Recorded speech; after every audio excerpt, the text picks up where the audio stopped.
The Destructive Myth of Equality by Alexander Boot, published the 29th of December, 2011 on dailymail.com. To the American Founding Fathers, the truth that all men are created equal was self-evident. It better be, for it certainly can't be proved. True equality can only exist in heaven. In earth, the belief that all men are created equal is wishful thinking. For men are created unequal in strength, intelligence, character, well, in everything. Earthly inequality is thus a natural order of things, and it can only be distorted by unnatural means. Even then it won't disappear. It'll be replaced by a worse type of inequality, or else camouflaged by demagoguery. For example, most egalitarians acknowledge that equality of result is a pie in the sky. However, they insist that equality of opportunity is a laudable and achievable goal. In fact, it's the other way around. Equality of result can indeed be achieved by leveling downwards, the only direction in which it's ever possible to level. It's possible to confiscate all property and pay citizens barely enough to keep them alive. It's possible to create dumbed-down schools that'll make everyone equally ignorant. It's possible to provide equal health care for all that has little to do with either caring or health. What's absolutely impossible is to guarantee equality of opportunity. A child with two parents will have better opportunities in life than a child raised by one parent. A child growing up surrounded by books will have a greater opportunity to develop intellectually than his coeval growing up surrounded by crushed beer cans. The sons of two tennis pros will have a greater opportunity to learn the game than the son of two accountants. An important thing to remember about egalitarianism is that leveling downwards isn't just the only possible direction, but for its champions, the only desirable one. To Burke, compulsory equalizations could only mean equal want, equal wretchedness, equal beggary. To modern egalitarians, they are the shining beacon.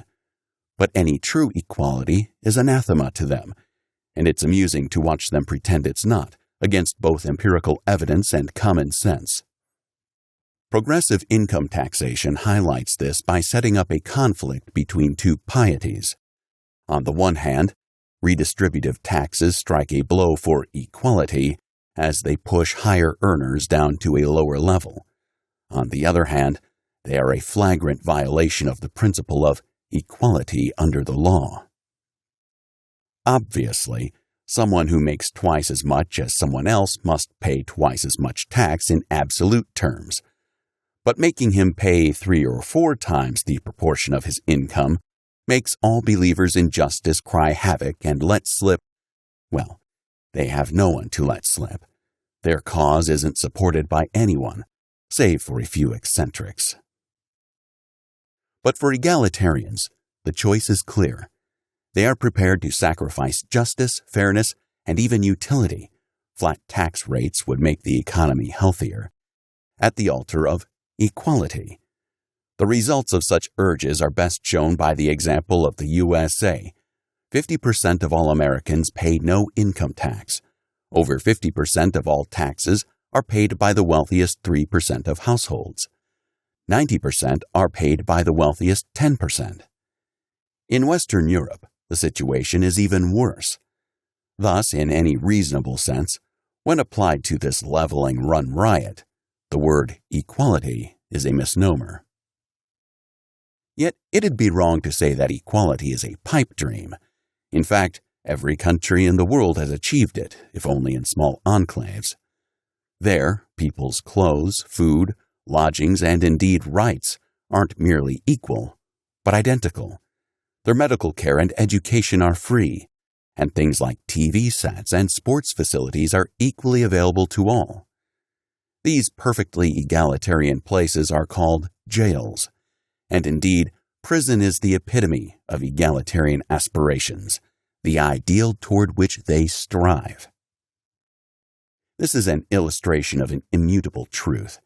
The relationship between freedom and equality can only be inverse. The more of one, the less of the other. Total tyranny is a precondition for total equality. That is, below the level of the tyrant, who stands above the equal masses the same way the unequal prison warder stands above the equal inmates. What's more, egalitarians know this, as they are aware of the dubious provenance of their animadversions. They know that any other than a half-hearted attempt to equalize people will only succeed in impoverishing them. In that event, the modern megalomaniac state would renege on only the real, as opposed to virtual, promise on which its legitimacy rests: prosperity.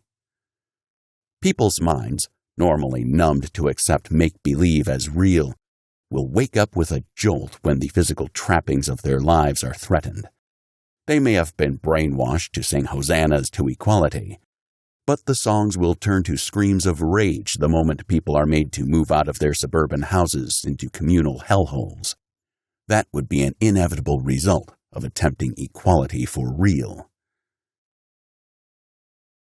For its extreme inequality, that's the end of a lifelong pursuit of happiness canonized in America and everywhere else. It couldn't be otherwise. The road to economic growth has to be infinitely long, but our earthly lives aren't. Different people will stop at different points along the way.